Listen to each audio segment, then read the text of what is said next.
Mark, thank you for coming Thanks for to having my me. first episode. I really appreciate taking time out. Before we go into, obviously we're going to touch upon influencer marketing, how it's changed the game, things to watch out for and really give value to the end user.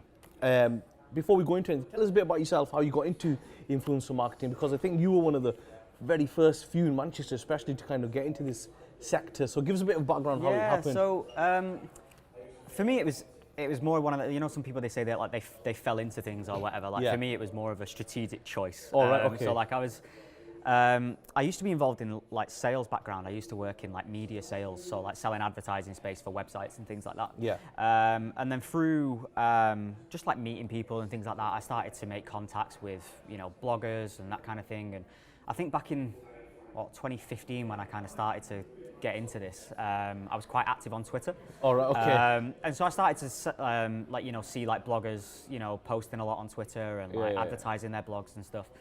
And from like a media sales background and having a look at like selling advertising on websites, I started to get some questions sometimes from these bloggers being like, oh, like, you work in this industry. What would you recommend in terms of like, how do I sell, advertising space on my blog? Like, All right, I'm asking, okay. So you were at that point where it was really coming in, where people were starting to monetize their own sites and stuff, and there was other options rather than just using the Google display network and things. Exactly, yeah. And so a lot of kind of like my initial kind of exposure to the industry was just through that at the beginning. And I started to then take a little bit more of an active interest in it. And obviously at first it was just a bit of friendly advice between friends. And then I was like, there's something happening here. Like, obviously there's more of a trend. And I think by that stage, influencer marketing was probably known. It was, more well known in America. More like QVC.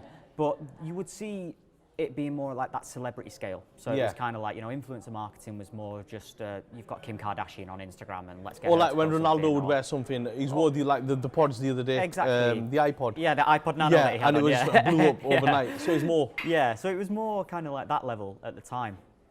And I was wondering, like, how is this going to impact, down the lower scale? Yeah. And so really I was kind of working in that micro influencer market, should we say, but before micro influencers was really a thing. And so like there wasn't a term for it back then, and I didn't know a term for it. To me it was just working with everyday people that had an interest in something. So it'd be a fashion blogger that maybe had 15,000 followers on Instagram, but such an engaged audience at that time. So I remember I was still working in sales and I hated it. I have to admit, I just hated it. Some sales meeting in the morning. Well, just in the morning, you do your morning stand-up and you're like, this is what prospects I've got for the week and stuff. And you were only as good as your last week, and you were only as good as your pipeline. Quick. And what I mean? You just became a number on a spreadsheet. And, when I was at university, I specialised in marketing and marketing communications and stuff. So I'd never really used that part of my degree, but I'm quite creative as a person by nature. And so I wanted to start working in more advertising and stuff. So I applied to, and I mean, I'm not joking here. I'm not even over exaggerating. You're probably looking at about 80 jobs. What year is that? This would have been between 2015 and 2016. Oh yeah. And it was all for marketing agencies, creative agencies, and it was like graduate jobs and stuff like that. And most of them were very much like, if you want to come and work for us, you need to come and work for a 6-month internship for free. But, the vast majority of these were in London. And, I was living in London at the time. I was paying $1,000 a month in rent. Oh, hey. And like, it was killing me. Right. And so, but I got to a point where I was like, I can't do this anymore. I can't work in sales. And so I thought, right, let's just go for it. So I quit my job and I went to start my own agency. And what was that called? Parental Influence. Parental Influence, which wasn't a great name because everyone thought that I was just interested in like mummy bloggers. Oh yeah, right. Yeah. Like for me, it was all about like if you need advice about something, like you ask your mum and dad.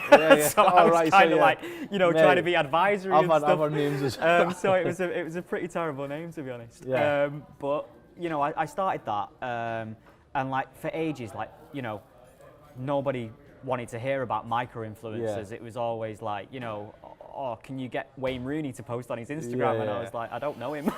So at that point in 2016, Do you think Instagram was really kind of? I think Facebook purchased it around about 2015, was it? Yeah. So like it was starting. So it started really to kind take of off get by that really point. big Yeah, growth yeah, yeah. because before that, it was just a photography platform, wasn't Exactly, it? yeah. You put up a few pictures. Yeah. Right. So you were there whilst that is happening. Yeah, exactly. And so I started to kind of like get involved in that, and I started to build up a database of like micro influencers that would work across, you know, fashion, beauty, lifestyle, that kind of thing. But it was just a real slow burner. Yeah. And then I remember I got in touch with the guys at Social Chain. Yep. Because they were working on, I can't remember the client, but it was a campaign that they were working on with influencers. And I said like, oh, like, you know, wouldn't you mind trying a few of these guys? And then through those conversations, it was very much like we knew that there was maybe a good opportunity there. And they said, well, you know, there's maybe an opportunity for you to come and work with us. And when I kind of set out to start my own business, it wasn't as I want to be successful on my own and I want to start my own business. I didn't really think about it that way at the time. It was just like, you know, if I was going to work for free for 6 months, I might as well work for myself as opposed to go and work for another agency and not necessarily have a job at the end of it. So I wanted to kind of just open the door for myself and start learning about the industry and showing that I was willing to work hard. And then that got me an opportunity back in Manchester with Social Chain. So I went to work with them and looked after influencer strategy for some of the world's biggest brands. And so that's how I got into it all. Yeah. That's quite interesting, that, because how you kind of went from a passion and turned it into a business. And I always think that them businesses work the best. You see a lot of people these days, oh, I've heard Bitcoin's huge, I'm going to go into Bitcoin. And then I've heard, you know, TradeX is huge, whatever. And they kind of go into that now. And it's good that it because obviously when you're working on a business, that's a passion. When the days are not, when you have weeks which are not going to plan, it kind of gets you through that period. Yeah. Because otherwise, if you're in a job like sales and you don't enjoy it, and you got to do that sales appointment at 9 o'clock every morning, what happened in this meeting, what happened, it's just horrible. Yeah, but to be honest, I mean, it's funny because now that I own my own business and I'm working at Captivate now and trying to build that sales background helps. Yeah. And so, like, you know, having been through that kind of... if you can work in a good sales environment where you can learn a lot, like prospecting, leads, how to pitch, how to present, how to close, them are the key areas for any business. Definitely. But if you end up in somewhere where it's just terrible sales environment and it just doesn't... Well, I think as well, like, you know, you've got to have a passion for what you're selling. And I think, you know, I've found that passion again because it's what I do as a career. I've made a life out of this now. And so I love the industry. Like, I absolutely love everything about it. I love how it's growing. I love how it's changing. I love what the future is going to be because I know that, like, you know, it's just a constantly evolving prospect. So for me, it's something that, like, I'm clearly really passionate about. And so, like, I think when you're going into meetings and you're meeting brands and you're meeting new clients that are interested in influencer marketing, you know, I don't feel like it's something that I have to sell. It's just something that I want to talk about and share with people. And, you know, if I can educate and help or whatever, like, exactly. When I used to work for News Corp, we used to sell radio space. And it was expensive because my background social. I used to do the CPM compared to Facebook and Instagram stories and what the radios are. I was thinking, there's just I don't believe in this. I can't really help the guys sell it. Yeah. Because I just don't believe in what you're selling. It's way too overpriced. And you're seeing that with how things are changing. Now, just define what is influencer marketing, because there's so many variations of what go out there. Like, just in a nutshell, what is influencer marketing? It's one of them really where, like, I'd say it's actually quite hard to define. Okay. But for me, it's just someone having the power to persuade you to take a thought or an action that you previously, you know, hadn't thought of yourself, or that you previously might not have. And you know, it's just having that ability to, I guess, steer someone in a new direction, or point someone towards something that they'd never previously heard of, or something like that. I think that's what makes you an influencer. It's not about you know, just holding a product up to your face and being like, oh, I'm using this week. A lot of people do think that's what it is. But for me or whatever, I think it's, you know, influencer marketing is me and you having a conversation and you saying, I don't know what to do this weekend. And me saying, right, well, I went to the cinema last week and watched 1917. Like, you know, you should go and watch that. It's an amazing film. And then you thinking, oh, I'd not really thought about that before, but I'll give it a go. and then you go into the cinema and watching that film. Like that's kind of influencer marketing at its most basic level. Is it's just peer-to-peer recommendations. It's just conversations between people. Whereas Instagram and YouTube and Facebook and all these other platforms, TikTok now, have obviously magnified this to a much wider level. So rather than it just being a conversation between me and you, it's a conversation between me as an influencer and thousands of people that are interested in my recommendations and what it is that I'm passionate about. And so I think that it's kind of like at its basic level is what influencer marketing is all about. Now, in a working example, you worked on the I Saw It First Love Island influencer campaign. Yeah. How would that work in that situation? So what would an influencer do to promote that fashion brand in line with that television? Like, as an example, like. Well, so one of the things that made the I Saw It First campaign successful last year was rather than just using like models and television models and actors and things for their Love Island campaign. I'm talking about the TV campaign and ads around that and everything, and the billboards. Yeah, around billboards the around everywhere. I saw them. Yeah. Is that we went down the influencer approach. Yeah. And we worked with influencers that the brand had worked with for a long period of time. So to give examples, there was Samantha Harvey. She was one of the influencers that worked with us. Mariam Musa was another one that we'd worked with, and these were influencers that we'd worked with for months. Yeah. Even maybe a year by that point. And so, they were, well integrated into the brand. They knew what the brand was about. They knew what the brand wanted to achieve. Their followers knew all about the brand. So it wasn't kind of like random to them, or like they'd never worked with us before and then bang, they're the face of I Saw It First Love Island. And I think what made it really successful at that point is rather than it just being a television campaign that went out to, the nation that no one had ever kind of like, either they've never heard of the brand before, or it's doubtful that they hadn't heard of Love Island, but maybe they weren't a fan of Love Island or something like that. It was coming from people that were authentic with the brand, that had a relationship with the brand previously, that had a great relationship with their audience already, and that allowed us then to really kind of push that message out to an already engaged audience rather than it being something that was fresh. And it was really good because you could see their audience, constantly engaging with them all the time, being like, I've just seen you on the TV ad, like, this is amazing, you look great on the TV ad.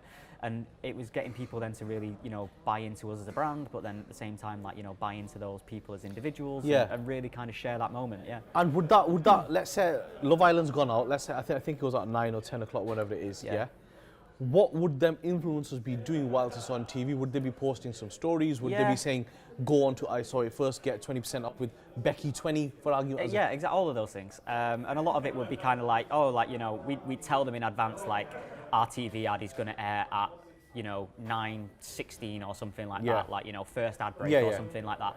And so, they'd be posting on Twitter and they'd be posting on Instagram stories, like, guys, like, I'm going to be on TV tonight, like, watch this or whatever.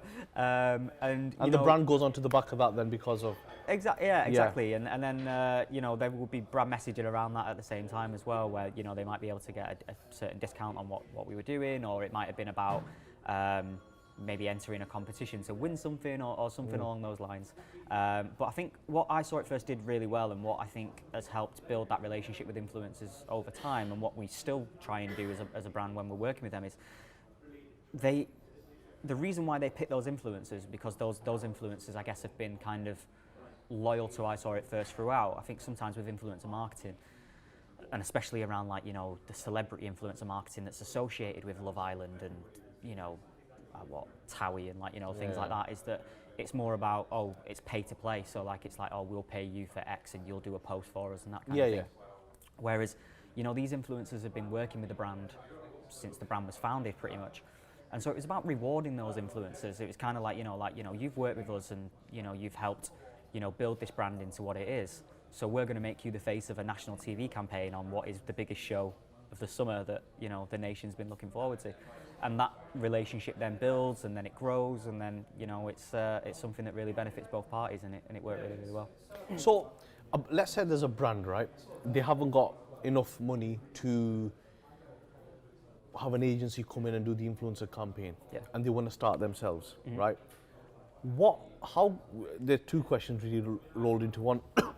How can you spot a good influencer from a bad influencer, like from engagement rates, follow? Like, what should you look for? So, I mean, quite a lot of it is just down to what aligns with your brand. Yeah. And you do see sometimes a lot of brands that they pick influencers that just really, you know, like you might have a fitness brand or something like that just wants to work with someone that's been on a reality TV show to just kind of push out that fitness brand.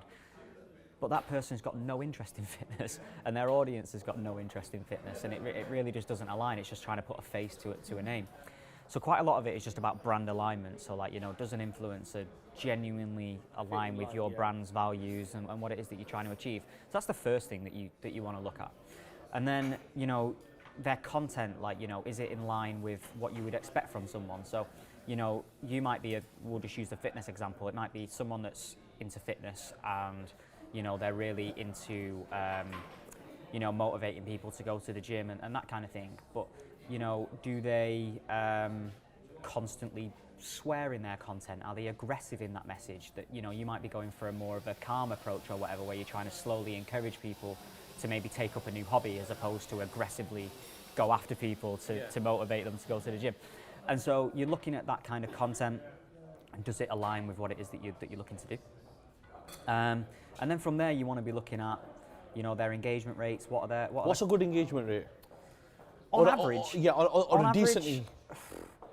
You're probably saying between 3 and 5%.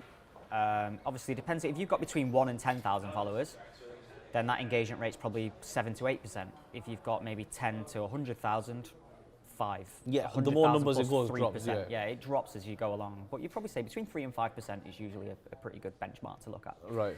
And then you would look at the comments. You know, what are those comments like? So sometimes you see influencer marketing fail when, you know, you would have a brand and they'd be saying, oh, we want you to, I don't know, go and see a show or something like that. It might be a company or whatever that's advertising a new theatre show. So they've got an influencer saying like, oh, hey guys, like, you know, by the way, you can get 10% off tickets to go and watch, I don't know, Harry Potter or something like that in London. And the comments will all be like, oh my God, where's your dress from? I love your dress. Like, and it's you know, I'm just thinking, my mate's gonna kill me for doing this. My mate used to be a singer, right? And he bought. It was his first video coming out, music video, and he just wanted to hit 1 million views. And I said, look, mate, you'd rather hit 10,000, but let it be genuine. Yeah. And he wanted 1 million views with like somewhere like 100,000 comments, and he bought them, yeah. right? And he never released anything. Nobody knew about him, and his comments were like, "When's your world tour happening? When are you touring Europe? Yeah. We love you in Africa." I was like, it's right. It's valid that you got to look at how relevant are the comments. How relevant to the comments and that kind of thing, and it does. You know, some people they just might be interested in one particular thing, and so it's going to fail if you know your brand doesn't align with what those comments are interested in, really. And then after that, you're looking at, you know, where are those followers from? And how would you find that out? You can use certain tools that will allow you to see some of them. Well, for me, I tend to look at, generally or whatever, there's not a lot of tools that can see an influencer's true audience demographics, because Instagram blocked off the API access to quite a lot of tools, and so it's very difficult to find out exactly where an audience is from. Or you could ask the influencer if you're going to work with them directly, and that's my biggest recommendation, because it starts to build a relationship. The more that you talk to the influencers, the easier it becomes for them to work with. You don't want it to just become transactional. You want it to genuinely start building up a relationship and offering, you know, them an opportunity to put forward their ideas and that kind of thing. So, you know, the earlier you start that conversation, the easier it becomes. But one of the tools that I've used throughout is a tool called Social Blade. Oh, yeah. And that allows you to kind of track people's following over time. So, like, is that free or is that paid? Yeah, it's free. Yeah, but like normally, like to try and like illustrate, is like you'll have a, you know, like a normal kind of graph, and then throughout that, like you'll see kind of like as that graph like rises, like how kind of like a straight line like that follower growth is, and so like you'll see over time, like they started at, you know, 0. And then, like, you know, has it kind of like leveled and like grown, kind of like none or whatever, like that. Or has it just gone? Boof. Yeah. And so then you can be like, all right, well, what happened on June 12th where they suddenly gained, you know, 60,000 followers or something like that? And like, you know, sometimes it can happen where, you know, I don't know, they did something that then ended up, you know, getting traction on like the Sun and the Daily Mail and Yeah, they everything might like have that been because they did published or- something funny or they got published or something like that. And It was like that guy that did Glastonbury. Do you remember? yeah, Alex. Alex Glasto or whatever. Yeah, Thiago Silva. Oh yeah, yeah. So like someone like that could just bang, Boom overnight, and then, yeah. But then you would Google that person and look at news-related articles and stuff like that to see whether there was been something there.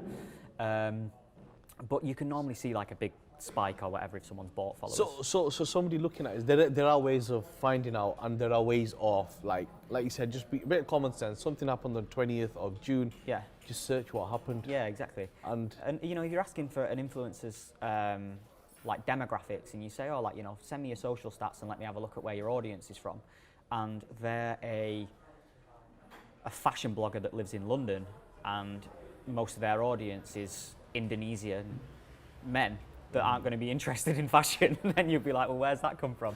And so, sometimes you do get that, and it's just someone that's tried to inflate their following to try and get brand deals. Some people do get caught up in just looking at that number of the following. Yeah. A lot of brands I work with will say, we want our following to be this amount, and I'm like... Yeah, and I mean, do you know, there's some logic behind it. Yeah. I think that like a lot of brands get bashed for like, oh, I want 10,000 followers or something like that, and But their engagement is still... The engagement is terrible. But like, that's on average though, most brand engagement rates will be. So like, people aren't that interested in brands. Like, you might still make purchasing decisions from Instagram based on a brand account. You might follow brands on Instagram, but most of the things or whatever, you're not really going to engage with the social messaging. You might see it. It might be subliminal that 20% off at ASOS or something like that, and you just scroll past it and you see it, and you constantly see that repetitive message following you throughout social. But you're not necessarily going to be like, comment, oh, hey, thanks ASOS, that's amazing, or something like that. You're just going to scroll past it. More likely if someone, a personality did it. Yeah, a personality had told you, yeah. So, but like seeing that 10K mark or whatever on Instagram, it allows you to do Instagram swipe up. Yeah. Now, I don't know why Instagram don't allow just business accounts to swipe up from all levels, because it's allowing you to send a direct link on certain promotions and that kind of thing, which is helpful. And then you think they'll change that? No. I don't think Instagram are going to change much, to be honest. But the other reason why as well, it's social proofing.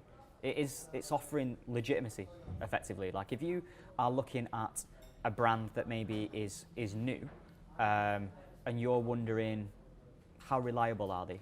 How safe are they to use? If I, buy something, am I going to get scammed, or that kind of thing? Sometimes with new brands, immediately people will go and look on their Instagram and see kind of like what the engagement like, what people are commenting, like how that works. And if they see that you're a new brand but you've only got 500 followers, then they might be a little bit like, ooh, I'm a bit skeptical. I'm not sure if they're legitimate. I'm a bit, or whatever. I'm not sure, like, how it's going to work. Whereas if you've got that kind of 10,000 mark or 100,000 or a million, it authenticates you. It kind of adds a little bit of extra value. So I kind of understand where the idea of, oh, we want this so that it legitimizes us, but in buying followers, it's not going to get you anywhere in terms of. But some brands are just actually getting sales off the back of it and that kind of thing, which they really want. You'll add 10,000. Let's say you've gone from 1,000 to 10,000. Your likes are still going to be 5 or 6. Yeah. Maybe 2 comments. Then you're thinking, it just looks fake now, because people are more aware as well. Yeah. People know what to look for. People are sharper with the access of information. But that's how I'm more on engagement. Me, if your engagement's there, you're engaging and you've got an engaged audience. Yeah. There's no point having 50,000 and you're still getting the same engagement as. Yeah, exactly. And I mean, I think like when you look at all the theory behind, Instagram and like digital marketing and everything, it always goes back to this 1,000 true fans. Yeah. Like, so it doesn't really matter if you've got 10,000 followers or 100,000 followers or whatever. If you've got 1,000 people that are genuinely interested in what you do and what you sell, yeah, you've got a very good, sustainable, growing business that you can then, work with. So I think, quite a lot of it is vanity metrics. Amazing. But, it's just one of those things where like you can't change people's mindsets sometimes. No, so it just is. What as the industry is changing itself, where do you see the value? Do you see it more in micro influencers or the ones with the larger audiences? As the industry changes, I see most value in content. So I don't think it really matters about your following at all. I think it matters in what content you produce. And mainly it's because content could be images, videos, audio, stories, anything. Yeah. Is that across the board? Yeah, across everything, and I think that's where influencer marketing is heading. It's mainly about the value of content that you bring and how accessible that makes, content for brands to be able to Did you see that Gary V67? Yeah, I downloaded it, but I've not read it yet. You need to see that. That is just something else. Yeah, but a lot of it is based on if I'm a brand and I'm trying to grow my social presence and I'm trying to build sales and I guess like authenticity and everything like that with my brand on social. Instagram now is going the way Facebook was, where most of the people that follow you will not see your content. Yeah, they're cutting it right. down. So it's all based on algorithms and everything. And Instagram wants you to pay more to reach more effectively, and it's all around paid social and how many ads you put out on social. Now, quite a lot of brands are realizing this and understanding we need to be putting out a lot of content now on our paid social, on our blogs, on our website and everything like that. But, to be able to have the ability in-house to create all that content, it's an astronomical ask. Whereas if you can find 100 influencers that will create all that content for you at scale and at relatively low cost, why wouldn't you not do that? It's a no-brainer. If I, as a brand, have selling, 1,000 items of clothing, I've got to bring models in, I've got to shoot them, I have to have a production crew, I have to have a space to shoot them in, or I send those items out to influencers and have them create the content. And then at that point, then I can use that for ads, I can use it on the website, there's plenty of different options.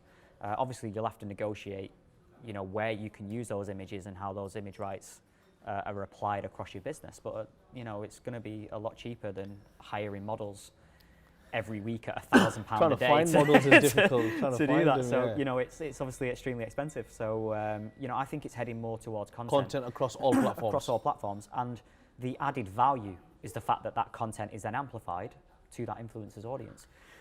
But I don't think that the audience as a whole will matter in the long term. Because just to come into that, what a lot of people do is, and I've seen a lot of big brands do this where I think they go wrong, they'll have one piece of content and they'll put it across all platforms. Yeah. Where what works on LinkedIn, the style of video, the way it's made, the caption is very different to what's going to work on Twitter or what's going to work on Snapchat. And I do agree with you. I think content is it's just because you've got Snapchat, LinkedIn, Facebook, Instagram, YouTube, Twitter, 6 big players. Then you've got TikTok's coming through. And then you've got industries within it, you've got Twitch and there's an industry within there, and then you've got D-Live, there's an industry within there. There's a whole gaming industry that I just didn't know existed until I knew it existed until someone showed me D-Live, and we won't even go into that. But for brands then, what's the best, in your way, is it just to send it out to influencers, get them to create the content? That's the most cost-effective way of working. Yeah, and we'll take it for example. She'll probably kill me, but my girlfriend, for example, right, over the weekend, she bought some stuff from Boohoo. Yeah. And she was using it to do a YouTube video. Yeah. So she was like, look, this is the stuff that I've been buying. These are kind of my winter essentials or whatever that I've bought with my own money. So she wasn't gifted or anything like that. Yeah. But she's got 9,000 followers. Roughly. And so, over the weekend she was like, right, I want to take content so that I've got, stuff for my Instagram, stuff for my blog, stuff for my TikTok. Yeah. And so the whole day, and I am probably, I'm full on one of those Instagram boyfriends now, I'm always, always on the phone and stuff. So, with that, we filmed an entire video for YouTube. I think there were 8 or 9 outfits within that YouTube video. So then for each one of those outfits, we filmed an IGTV video. Yeah. We took several images for each one with full lifestyle shots outside, close-up shots and things like that, so you can see the products, and a TikTok video for each one of them. So in total or whatever, you probably had 50 and how long pieces does that of take? Content? About 5 hours. Yeah. So it's a full day worth of creating that content. It takes a lot of time and effort. But Boohoo probably wouldn't use it, but if they wanted to, there's 50 pieces of content that they could use across all their different channels. Yeah. Now, if you obviously, that's one person. And then obviously when you start amplifying that across, you know, all of these different influencers, it becomes an extremely viable and cost-effective way. You know, and like, you know, you can look at, you know, her as an example. Yes, she's only got 9,000 followers, but, you know, she's getting, you know, a lot of comments, you know, on her Instagram and stuff of like, you know, like, oh, you know, that outfit's really nice, or like, you know, I want to try that, or I've never styled that with that. I didn't know that you could wear that like that, like, you know, and that kind of thing or whatever. And it's giving people those ideas and that opportunity to try new things. And so, you know, that's kind of like an added value on top of the content. But, you know, she's just doing it because it's fun at the moment and she enjoys it, and she, you know, she wants to, you know, just keep... It's a passion, isn't it? Just keep, you know, doing something that she's passionate about, yeah. Because I'm glad you mentioned TikTok. In the next year or so, do you see that the biggest, that being the platform with the I know it was last year with the most growth again, or do you see anything else coming through, or do you see any of the others changing? Like, I know Instagram takes a lot of, they basically rip off Snapchat and TikTok anyway. Yeah. That's what they do. But do you see anything that TikTok or any up-and-coming platform doing that the others are not doing yet? It really depends on how Instagram go about the whole banning likes idea. Is that going ahead? They're trialing that. Yeah, they're trialing it. Like, so I mean, at the moment, I run several social accounts, and on a couple of them, I've had likes removed, and I hate it. Like, honestly, I actually hate using those accounts where the likes have gone, because to me, it just doesn't feel like Instagram. Real. It doesn't feel real. It just it's like Instagram before the likes came in. It just feels weird. And I but you can see the likes on I don't your like side. it. Yeah, I can see the likes on my side, but you have to go into the insights to see them. To see them. So like you can see, it might say like, for example, like Bilal and others have liked your picture, but then in order for me to see how many likes, I have to then go into view insights and then actually see the whole thing overall. And so with that, it's a little weird. So, you know, if that kind of gets fully rolled out and people don't like it, then I can see them easily moving on to other platforms, and moving on to you know, TikTok and really kind of growing with that, because I have to admit, like, I'm 29. I'm not really like, you know, the kind of target market for TikTok at the moment. But I love it. I absolutely love it. You don't even have to log in and you just keep swiping. Yeah, I'm just scrolling and scrolling and scrolling. And there was a song by an artist called Jay Sean, Ride It. Yeah. It was out 10 years ago, and it just relaunched.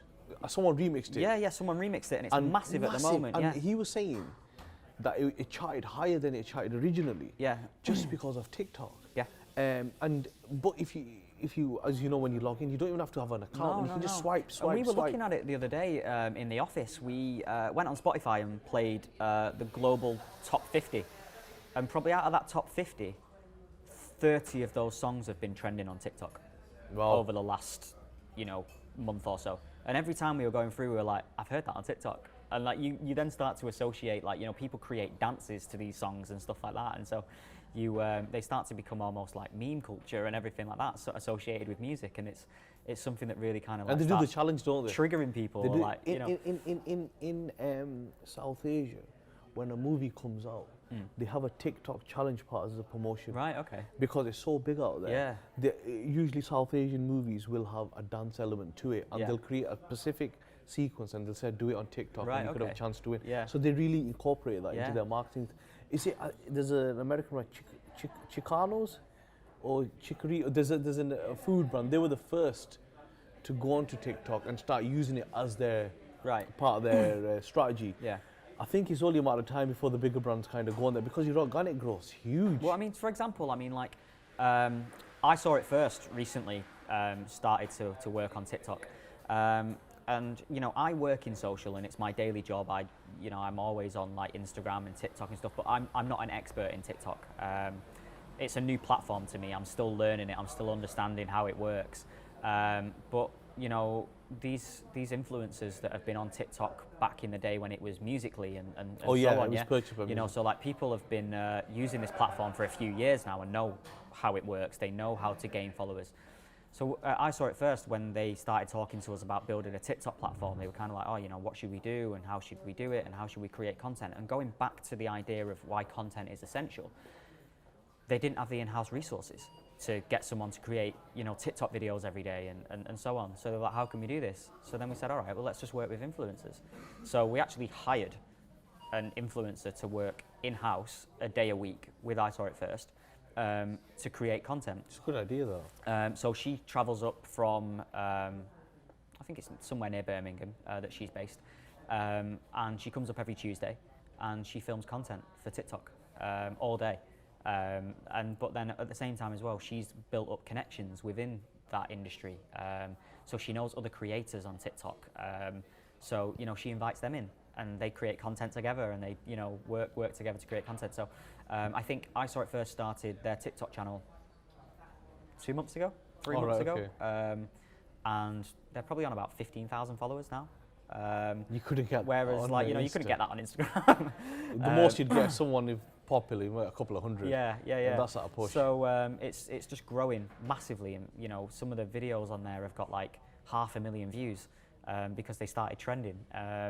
And it's such a quick platform for growth that I think that influencers and the general public are going to jump on that because they think, well, one video could make me famous. Yeah. And I think that'll start. You think it'll kill Snapchat off? I don't see Snapchat as a social media platform. What do you see it as? I see it as a messaging app. I see that the biggest challenger to Snapchat is WhatsApp, in my opinion anyway. I don't really see Snapchat as a social media. And the main reason why is because I can't just find people on Snapchat. Like I can't just come across people randomly. Like someone has to give me their Snap name in order for me to follow them. You can see celebrities and the sometimes profiles in of the way they're laid out and stuff. But in terms of like actually following someone on Snapchat, it's like someone giving you their phone number. Yeah. So like unless I have your phone number or unless I have your Snap, I can't follow you really, and I can't engage with you. And so I see that more of a communication tool than I do as a social media platform. So I think there's opportunities for Snapchat, beyond social media, and they're working on cameras and all sorts of things or whatever that to align me, they've with got it. a feeling of BlackBerry. I think you remember BlackBerry. Now, BlackBerry were adamant on having keyboard. Yeah. Yeah, and Yeah. eventually killed them. Mm-hmm. And they were just playing catch up, and they eventually died. And I see that happening with them. The biggest thing for BlackBerry at the time was BBM.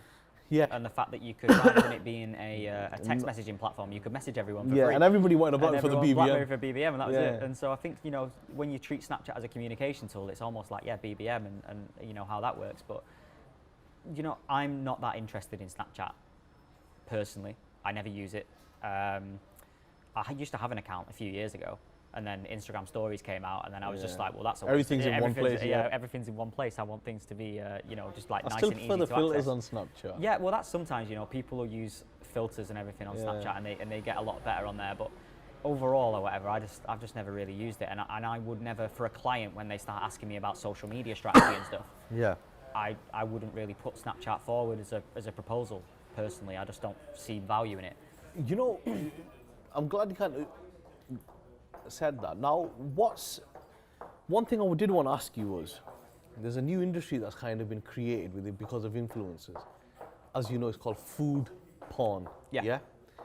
How do you think influencer marketing has changed the food brands and how they've started to work with it? And how do you think you see a lot of these guys doing dip burgers in cheese and everything like that, yeah. Do you think brands have looked at that and saying that's what's working and going for more for a raw style of content rather than having that McDonald's style of... Yeah, and I think sometimes or whatever, when you look at it, restaurants now are playing off on each other to create the most kind of food porny, viral burger or something like that.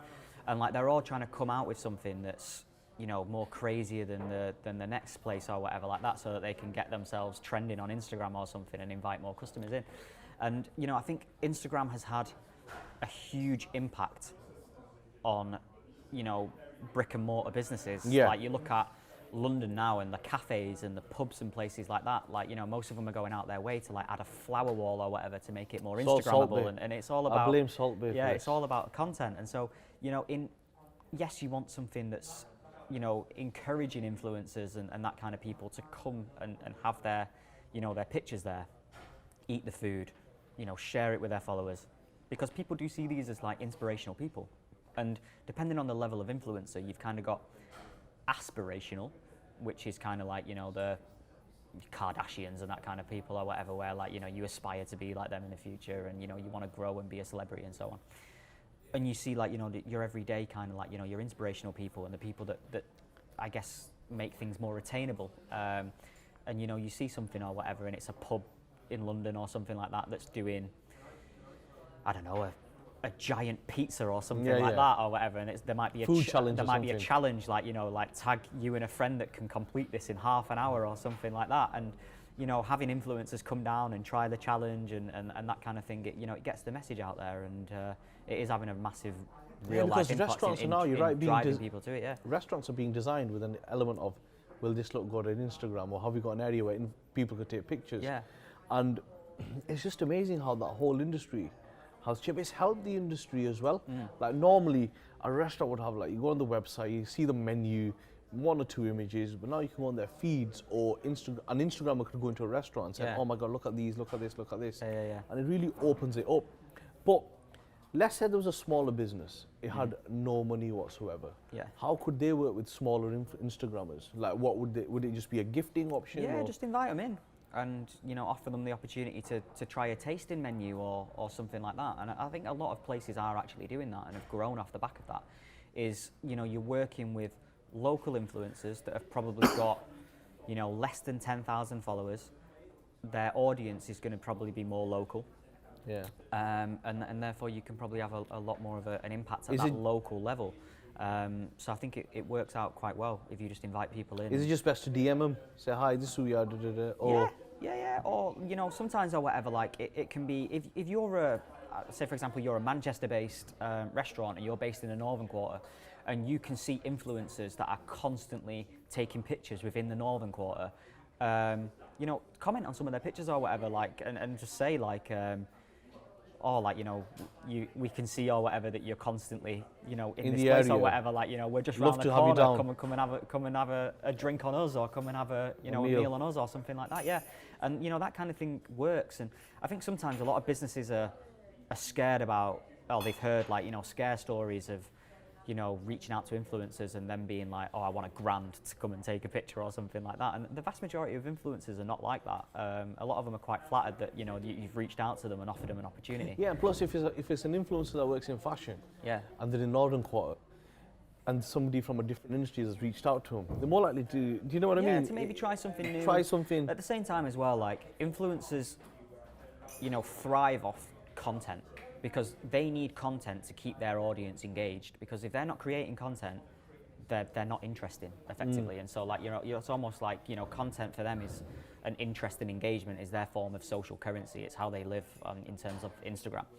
And so if you're giving them an opportunity to create new content that's going to be interesting to people, that, you know, is going to drive engagement and, you know, get people asking them questions and that kind of thing, that works for them, because the more people that comment, the more people that ask them questions, the more people that engage, the higher they rank in the algorithm, the more followers they get, and so on. So sometimes it works out as a benefit to both parties. So it's always worth. And you can usually find, like, just type in the hashtag on Instagram in the discovery tab, look for your area, see who's in there, who's been there. Yeah, look through that area. And you can find them. Just look at the location tag. Where are you located? And then just look, and then see, you know, who's trending, what the top influencers are in that area, who's getting the most engagement.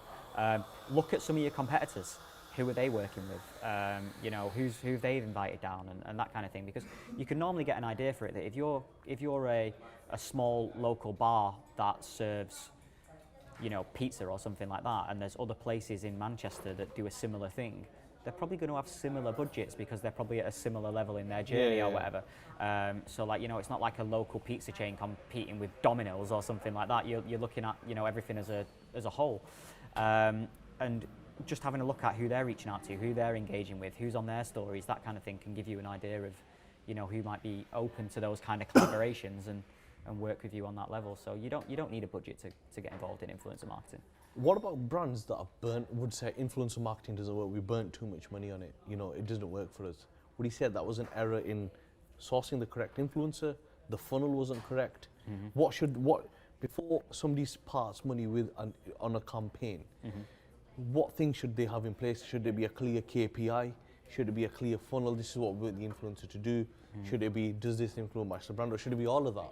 Yeah, I mean, quite a lot. I think a lot of people see... Because you do hear that, you know, it doesn't work for us, or we spend 100 grand and we didn't get anything in return. Yeah, like influencer marketing can work for everyone.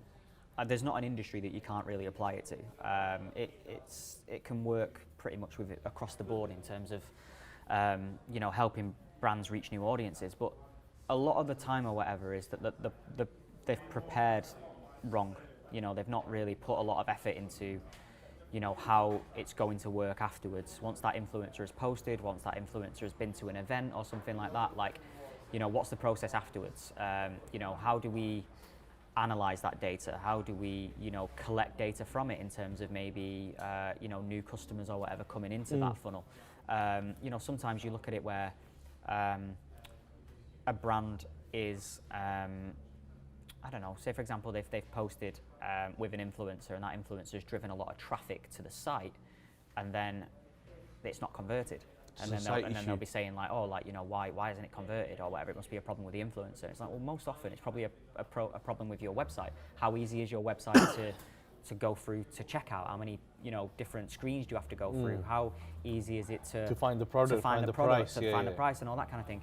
A lot of that can be down to what you do as a brand on the back end and how you prepare for people to come in. Have you set up could crash. Yeah, your site could crash. Have you set up a Facebook pixel or whatever on your site or whatever, so that those audience coming through or whatever can be retargeted at a later date because you know that they have an interest in what it is that you're selling. And a lot of the time or whatever, brands have, they've just been that hit and hope mentality really, where they've heard that influencer marketing can work wonders for some people or whatever and think, oh well, they're going to do it for us. And I think influencers are almost seen as a bit of a jack of all trades, where if you work with an influencer, you're going to get followers, you're going to get sales, you're going to hit the £1 million mark. Can they do that? Yeah, in some cases they can, but most of the time you need to set up a strategy specifically for a purpose. So if you want brand awareness, set up a strategy for that. If you want follower growth on social, set up a strategy for that. If you want direct clear sales, KPIs. set up a strategy. It can't be everything. For that. Exactly. And a lot of brands or whatever, you kind of say, all right, we want to work with an influencer and we've got a 10 grand budget. Okay, what do you want to get out of it? Don't know. Yeah, we sales. Just want to work with Sales. We want sales. Okay, right. But how are you set up for that? How. Sales on what product? Exactly. There's no point selling t-shirts in December. Yeah. So there's always that. So I would say that a lot of the time it's based on you've been working with the wrong influencer. So your planning was wrong because you didn't pick the right influencer that was right for you. Or that in terms of the strategy on the follow-up process in the back end and how that influencer campaign is going to transition from, the influencer posting to then actually, taking that customer on a journey through your funnel. How has that been set up? And a lot of the time it's a failure on either the planning or the execution stage. Sometimes, it might just not work. Not every influencer will work. Sometimes the influencer can be right. Sometimes, the follow-up process could be right. There's no guarantees. You can't guarantee it. If there was, because then the influencers do it themselves. Yeah, exactly. Yeah. So that does cause some issues sometimes or whatever. But the vast majority of it is down to how you plan and how you execute.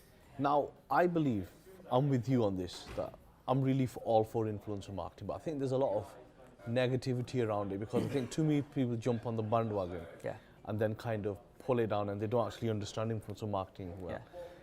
Could you give us an example of where it's really worked very well, where it's exceeded expectation? Or where you thought, you know what, it's just, this has been a good campaign. Even I saw it first or in the previous where you think, you know what, this has done really well, better than what a cost compared to traditional or anything else would have done. Yeah, so I mean, for example, to give a recent one, sure. I saw it first. I've just done a collaboration with two really popular YouTubers Which called ones? Sophia and Cinzia.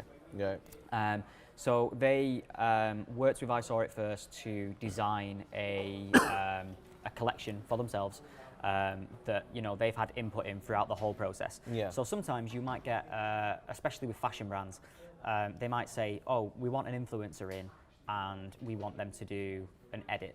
And then what that normally means is the brand have already got all their items lined up and they're going to sell them, as is. Yeah. But what we'll do is out of those 100 items or whatever from this new collection, we'll bring an influencer in. That influencer picks their favorite 25 pieces and that's their style, that's their edit. So, and then, they put their name to that and then they sell it as their line. Whereas when you look at an influencer collection rather than edit, so like a collection, that influencer has had like design input and control over how that that So product looks. they do that, don't they? What's that brand called now? They're on BBC Three. You told me what were they called? They had the documentary. Oh, In the Style. In the Style. They'll In the Style design a range yeah, with. they'll design a range. Yeah. So that's what tends to work out a lot better because that influencer then has had a lot more control over how that product looks, how that product feels, what material is involved, the price point in terms of like what they think their audience would be comfortable with, because they can see their transaction history sometimes through like affiliate networks and stuff at like what level their audience are buying at and everything like that.